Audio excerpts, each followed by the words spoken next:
Onika. JR. You're having some, you had some fun earlier this past summer.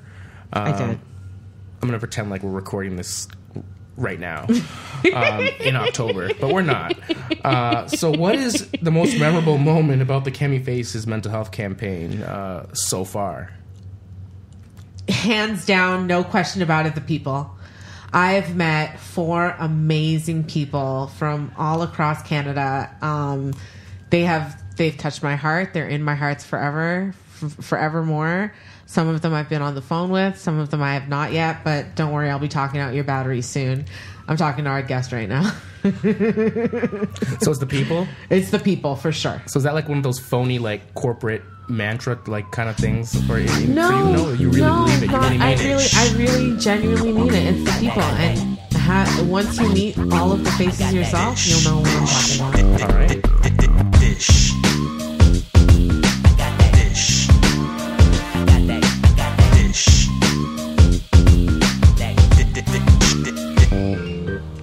Dysh. Hey, y'all. It's Onika. And JR. And you are dishing with Dainty Dish. How you doing today, JR?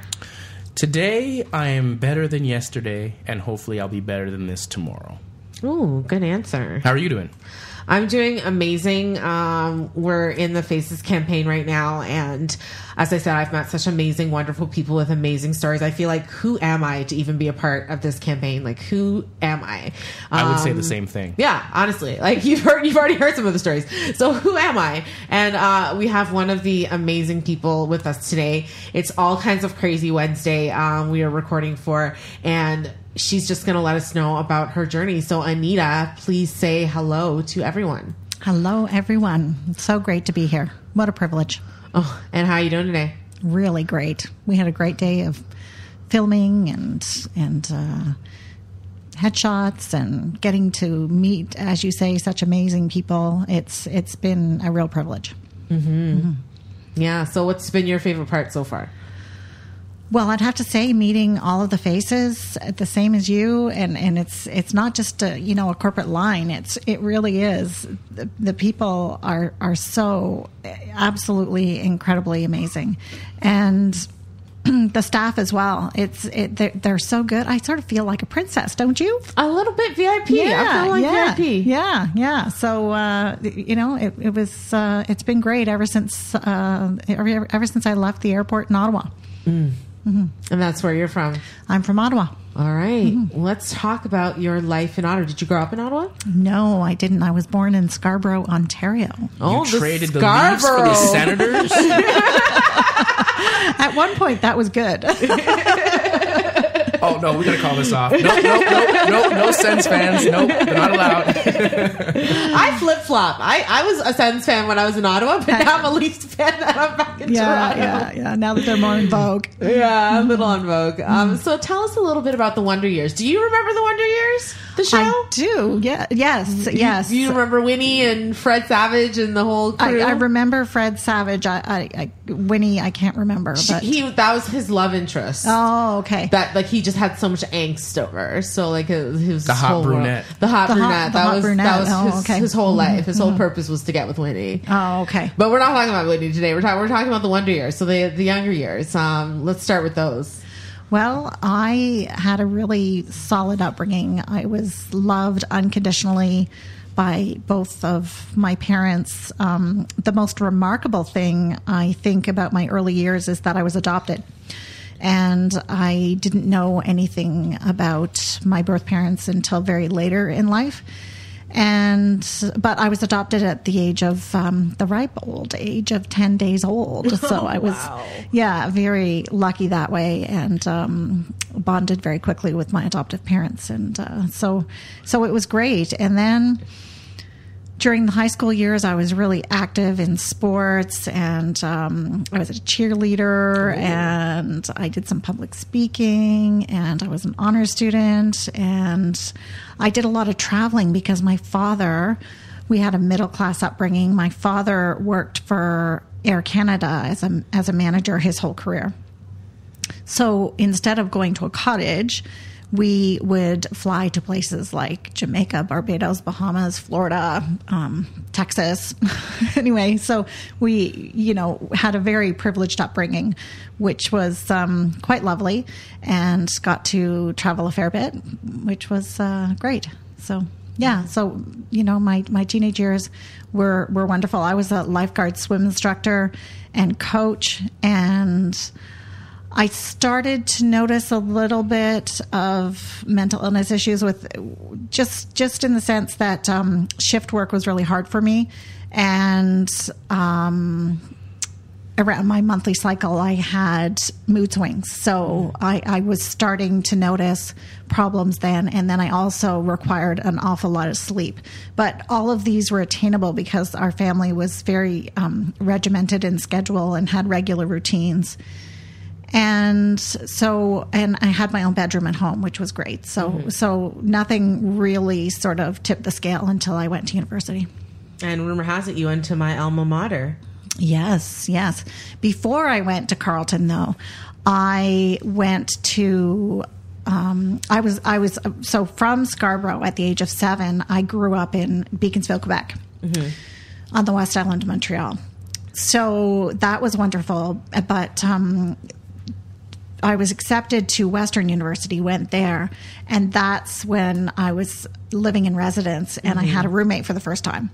So that was super challenging, trying to get enough sleep, and when you grow up in Quebec, you go to bed late and you wake up late, right? So Ontario, the work ethic is a little different. It's you go to bed early and you wake up early. So our sleep schedules were completely different, my roommate and myself, and so I found that I wasn't getting enough sleep. I couldn't concentrate. All of a sudden, my grades started slipping. As I said, I was an honor student in high school, and then my grades started slipping, and I failed my first year. So in typical Anita style, I went and talked to the administration, and I said, please accept me back for my second year. I promised to change my ways. I wasn't admitting, I didn't know anything about mental illness at that time. So it was in the 80s. And so I managed to talk the administration into letting me back for my second year, and that wasn't any better. I passed maybe 2 courses.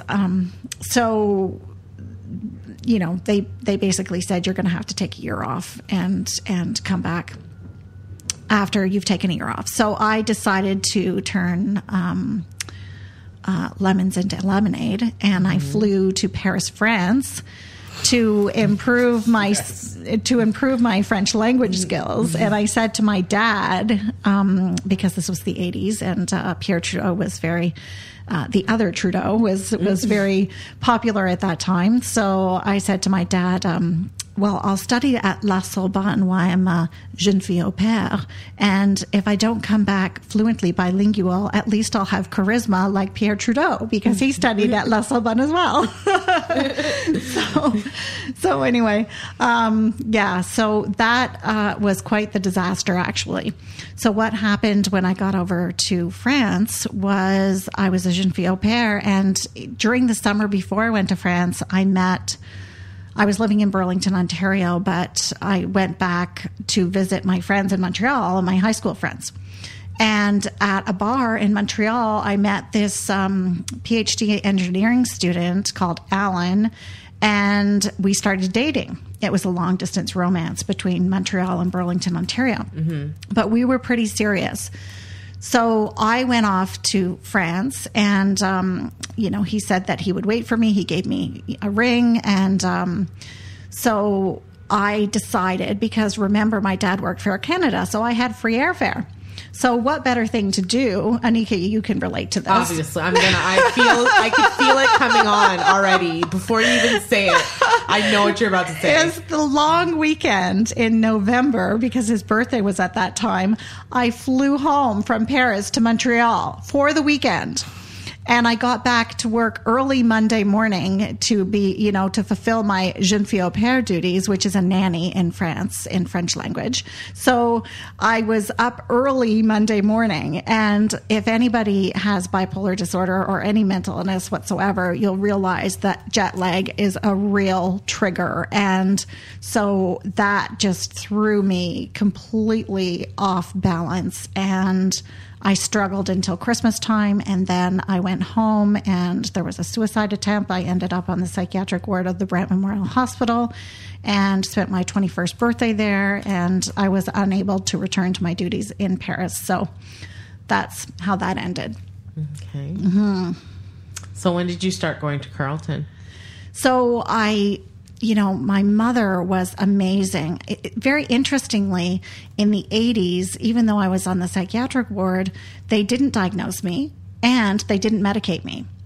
So I really was confused as to what was going on. Obviously, I was seriously depressed and I had this suicide attempt, but they didn't tell me what was going on as far as a diagnosis. So I went home after 2.5 weeks to the care of my mother, which was wonderful because I was living on my own at university, right? Mm-hmm. So I went back home, and my mother was really good because it took a while, but I used to read the comics every day, and I wasn't laughing, at the comics. Mm-hmm. I didn't find them funny or I wasn't laughing out loud because my mood was so depressed. So then one day I started laughing when I was reading the comics, and she says, "Oh, Anita, you're getting better. Look, listen, you're laughing when you read the comics." And I'm like, "Oh, wow, I didn't notice that." It's something I didn't notice. So it was really good of her to point that out to me. And another thing she pointed out to me, she says, "Oh, Anita, look, you're getting better. You're listening to music now. You used to wake up every single morning and not turn on the radio. And now you're listening to music again." So it was really, really helpful for my mother to point out those positive signs. And it was really helpful to be living with my family as a support during those tough times. So then I went to work in an advertising agency that summer, and I applied to go to university at Carleton. And so that fall, I went to university at Carleton and finished my degree in communications, just 1 year, taking 1 year longer than my peers. So that's a happy story. Okay. And what was next for you? Well, at Carleton, I met and started dating a man named Greg, and he stole my heart, and we were married, and we moved out to Calgary, Alberta. So we lived out there. He was working as an architect. I was working in sales for an online legal database company. And we had 2 lovely daughters and, bought a house out there, lived there for 10 years. And, well, then there was a major episode. There were a lot of things happening at the birth of my second daughter. The death of my father, I found out who my birth mother was, and she wanted to meet me, and we bought a house, and I was contemplating divorcing my husband all at the same time.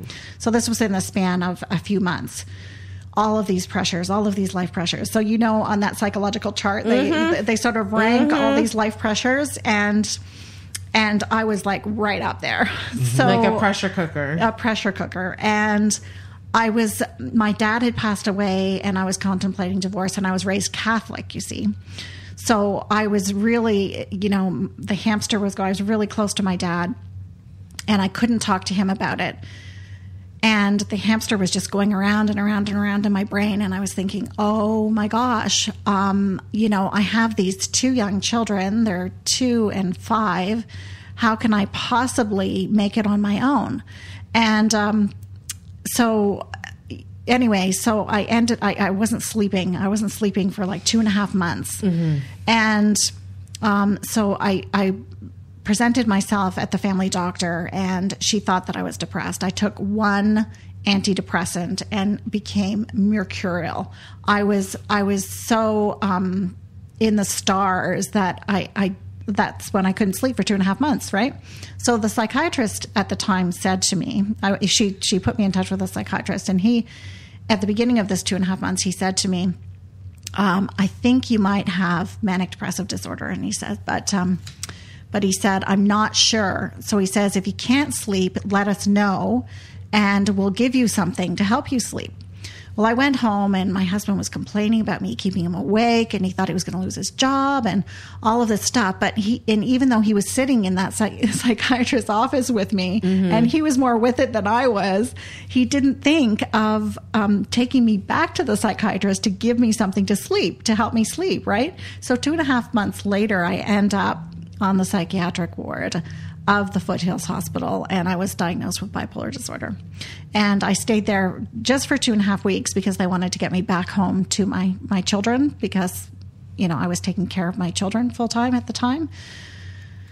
So, yeah, so those were really hard times. And then the recovery from that, I had my friend let her nanny come and help me out because you know what recovery from mental illness is like. I mean, it's long and slow, right? So, and dealing with the stimulation of 2 young children all day and cooking meals and, tidying a house and all of this sort of stuff is pretty stressful. So, so I had a nanny to help me out during the day, and then I had relatives come and visit and help me out as well. So, but after a couple of months, I decided to divorce my husband. So we separated, sold the house, and went into, separate apartments and everything. And then I was looking for work.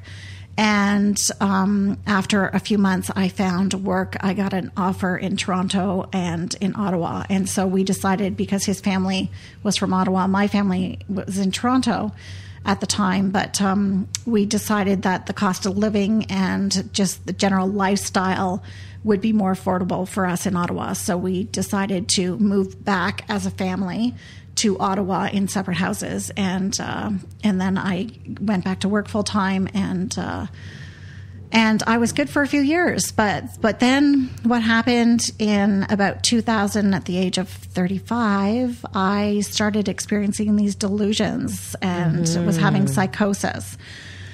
And what I believed was that everybody that I knew, including my children and everybody that I knew and everybody I didn't know, had these transceivers in their ears. And so people that I knew but I could not see were communicating with these people that I knew. So you kind of felt like the Truman Show kind of was. Yeah, like the central character. Exactly. Like I felt that people that I couldn't see but I knew were talking to me through my children, through my parents, through strangers on the street, and in the pub, at my work. So it was really confusing for me. And I thought there were video cameras in my home and in my car, and and the scariest part was I thought people could read my mind and knew what I was thinking.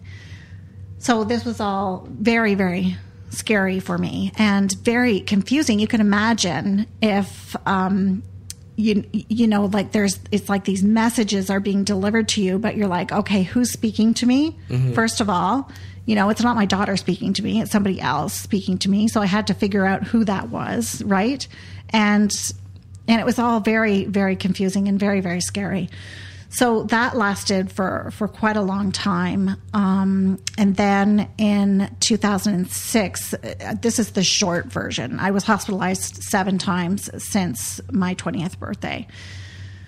But, in 2003, 2006, 2007, and I lost my job in 2006 because these delusions were interfering with my job, and the pressure of a high stress sales position was interfering with my wellness.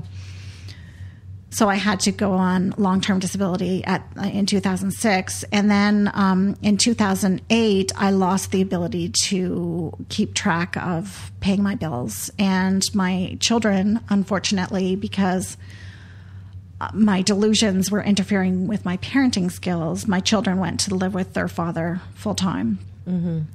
And Children's Aid got involved, and I only had, supervised visits with my children. It was very sad. And then in 2008, I lost the ability to keep track of my bills, and I was about to be evicted from my apartment. And my doctor, my psychiatrist, called me in for psychiatric evaluation against my will, because all this time I didn't think there was anything wrong with me. I thought these delusions were real, right? I thought that this was really, really happening, that there were cameras in my house, that everybody had transceivers. I thought this was real. This was my reality, right? This was my truth. So what happened was a police officer showed up at my door. And I thought they had their, I'm a law-abiding citizen. I was taught to obey the law, and I thought that they had the wrong address. So I opened the door. I'd just gotten out of bed. I was wiping the sleep from my eyes, and I go, in my pajamas, and I go to the door, and there's this 6'4" young in his 20s officer, and I open the door. He tackles me, handcuffs me. And that's the last time I saw all of my possessions, including my cat Raja. And as I said, my kids were living with their dad full time.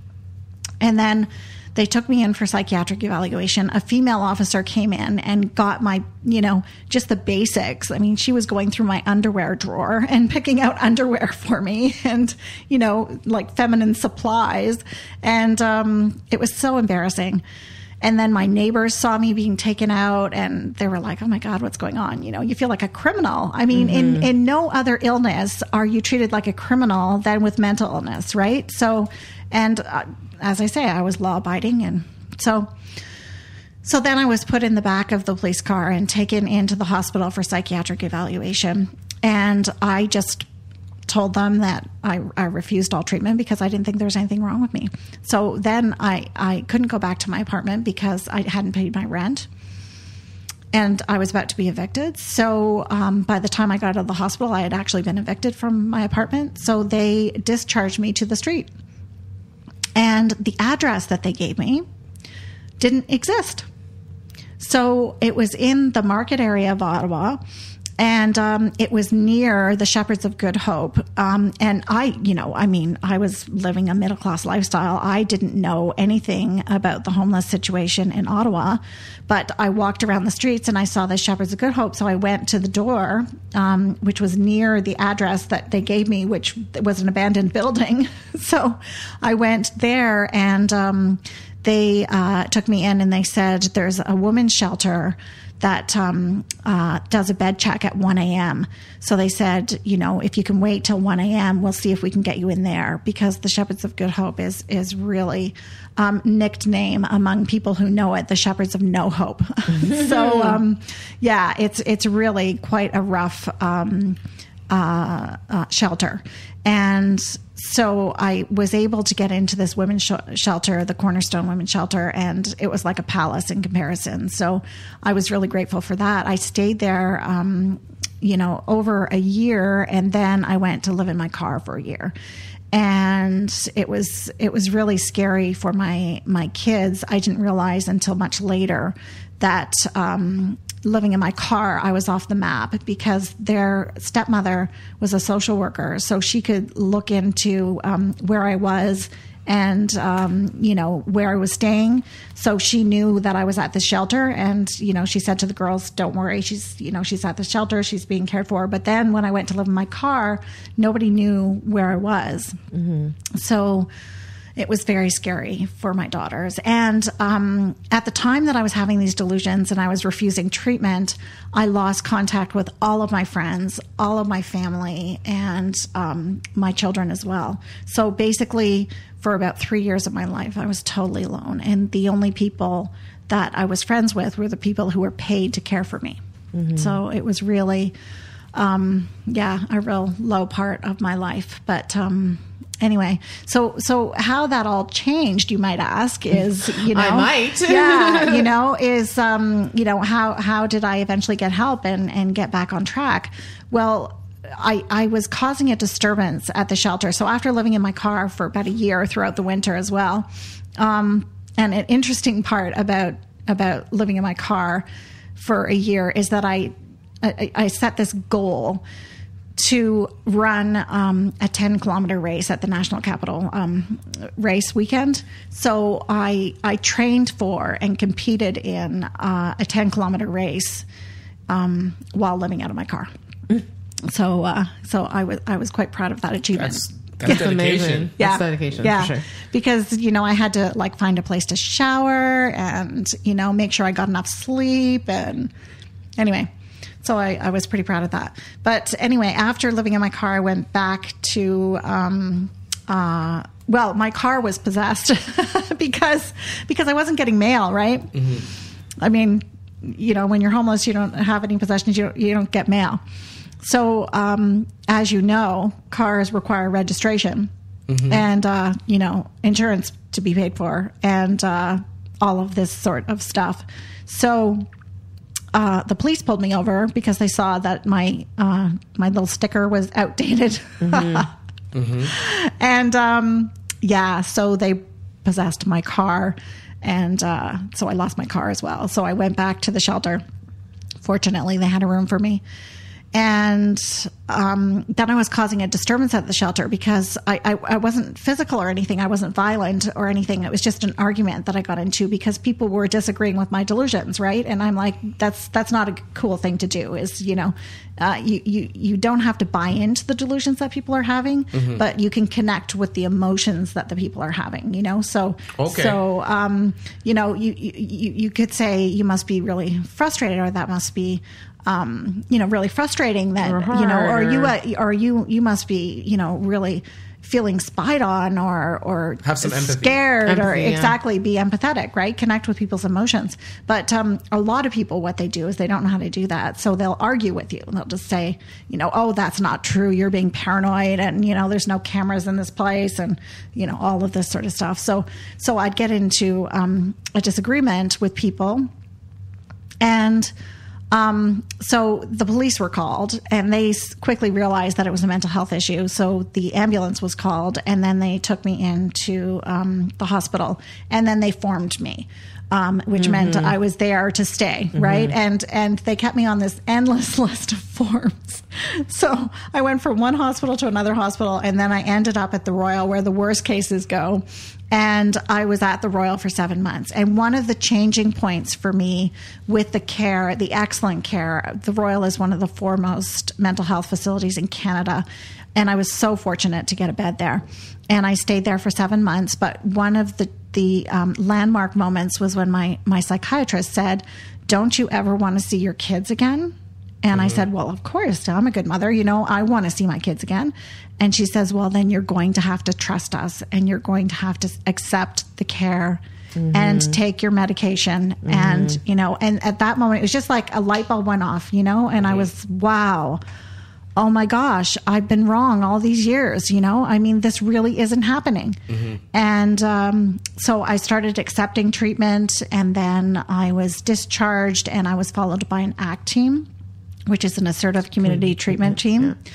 And I was followed by them for a year. And just a couple of months after being discharged in 2011, I started volunteering at the Royal.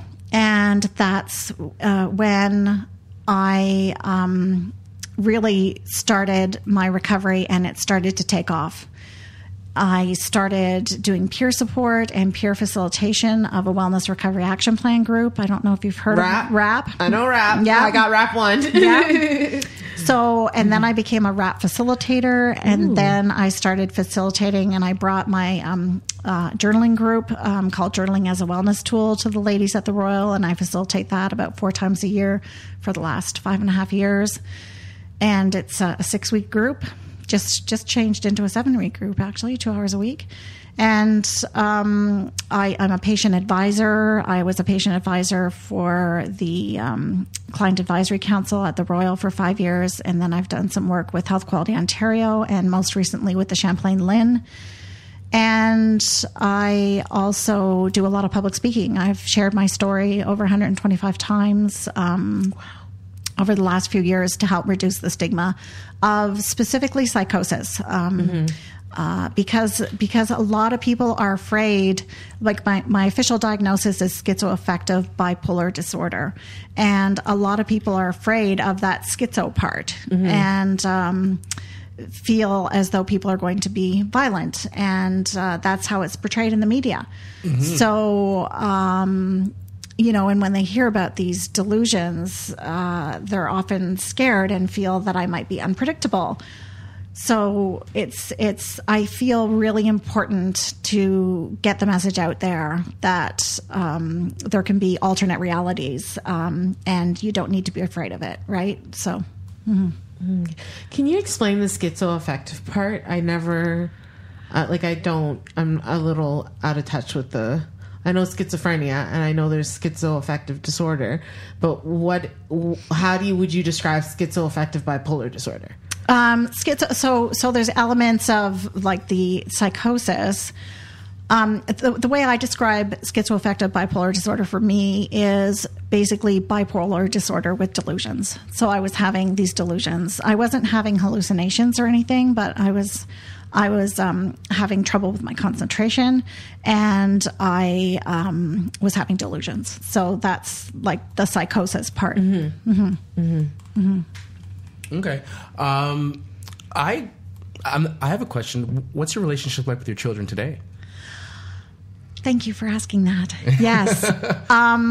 So an important part of my recovery was gaining my life back. And I put a number of different wellness tools into that. My support system immediately, when I was at the Royal, I would go to the Women's Resource Center, and I would use the computers there and reconnect with my family that I could on social media.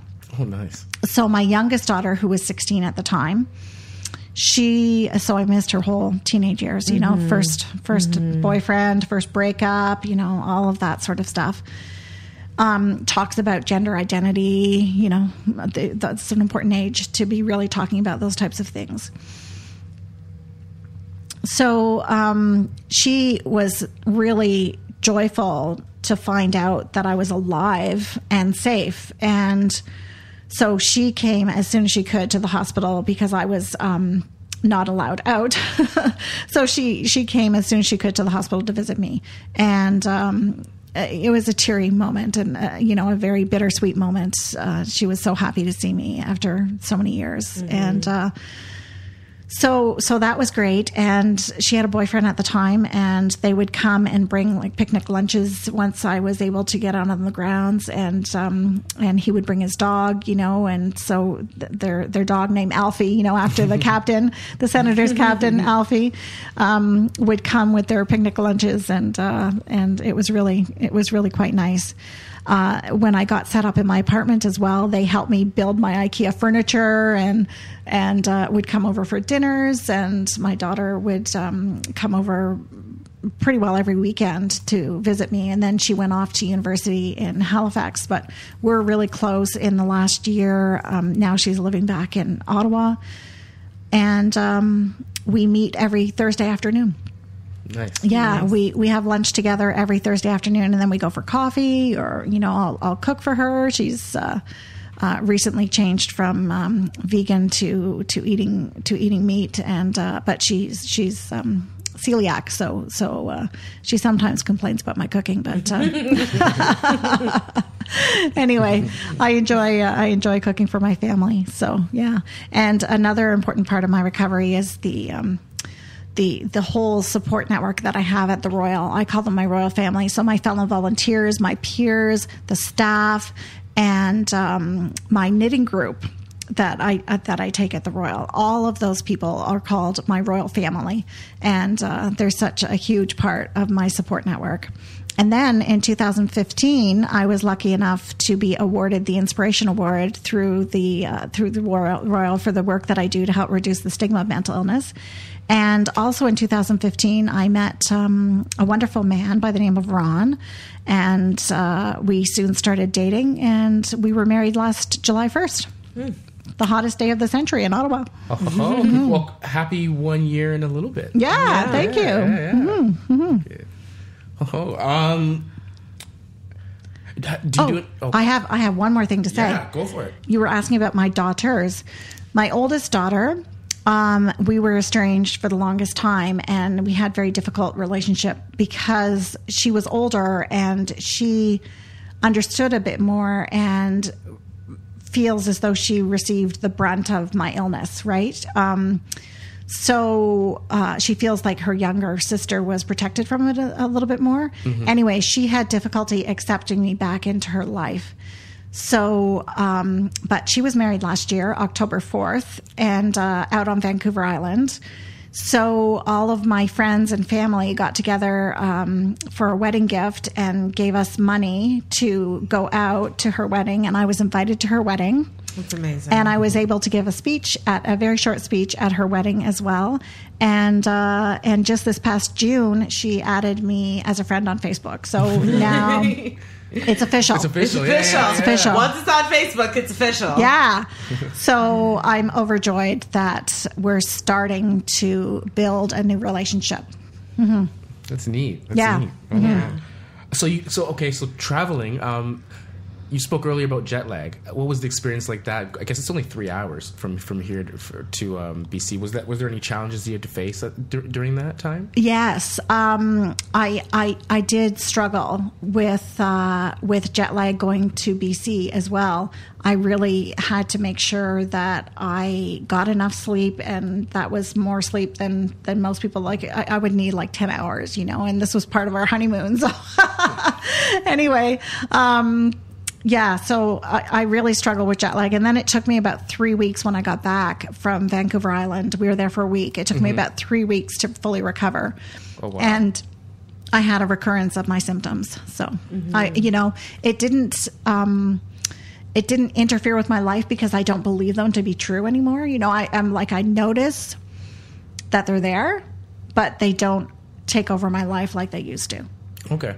So I still have them, and I know that if I was to work a 9-to-5 job, or 9-to-5 jobs don't exist anymore. I mean, it's like they're much longer than that, right? Yeah. So and your 3 weeks vacation a year or whatever, I know that I'd probably be right back in the hospital. So I just manage it by saying no every now and then to some requests, and keeping the stress levels down. So, Anita, I wanted to ask you one final question. What was your Faces journey like? Your journey to the Faces campaign. What was that? Tell me a little bit about that. Well, my friend Brianne Moore, a friend of mine was a champion for mental health this year, and so I was drawn to the CAMI campaign, and my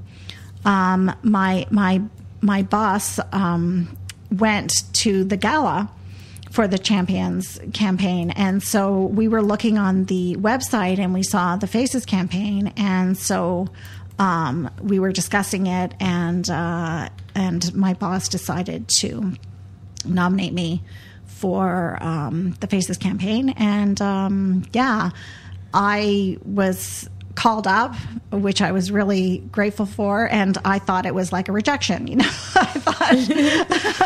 Unfortunately. So, it was a nice phone call, and they said, you've been shortlisted, and that was great. And then, or was it an email? I can't remember. No, we got a call. We were shortlisted, and it was like the longest pause in life before they said, "So you've been shortlisted." Exactly. Yes. I remember being confused about that call. I was like, "Did I not make it? Did I get it? Didn't I get it?" Exactly. And then, they said there was going to be an interview. So I really prepared for the interview and wrote down like 2 sheets of all the points that I wanted to get in there, of the different work that I've been doing, and the different struggles that I've had, and everything that I've sort of overcome. And then I got off the phone, and I thought, you know what? It doesn't matter if I get it or not. I did the best that I possibly could. I did, I did the best in that half hour that they gave me that I possibly could do. And then I got the call, and I was like, oh, it didn't happen. I had the same feeling, because they do this sort of like intro, this ramble at the beginning, like just get to the point. Get to the like, point. Get to the point. And so that's exactly it. So then they said, oh, and I'm like, oh, wow, that's just amazing. I'm so, overwhelmed. This is grateful. And so I was really, really thrilled and immediately thought of, there's 5 people and I can't wait to meet and hear the stories of all the other faces. So yeah, I'm just thrilled to be here, and I'm thrilled to be on the Dainty Dish podcast. Oh, thank you, Anita. Now, before we sign off, is there anyone you want to give a shout out to? Yes, I want to give a shout out to the entire royal family. I want to give a shout out to my wonderful husband, Ron, and to my 2 daughters, Nicola and Julia. Beautiful. All right. Well, if you guys want to get a hold of Anita, just to say that was an awesome story. Your journey is so powerful. We're touching lives here. We're touching lives. So I just appreciate you so much for being on the show, and it was just amazing. So if you guys want to reach out to Anita and tell her how wonderful and amazing you think she is, Jared, tell them how they can reach me and Anita. Yeah, definitely. You can send your emails to dysh, dysh, at daintydish.com. That's daintydysh.com. Thank you so much, everyone, for listening to this week's episode of Dainty Dish. If you're listening to us on Apple Podcasts, Give us a 5 to 5. we truly appreciate you listening. Thanks for subscribing, leaving your comments. That we truly appreciate them. Thank you for listening to us on your favorite podcast app, SoundCloud. Whoever you're listening to us, we truly appreciate you. Thank you so much. That's it for me, Onika. Yeah, I'm good. Well, that has been the dish of the day, and I hope y'all have yourselves a very, very, very happy hump day.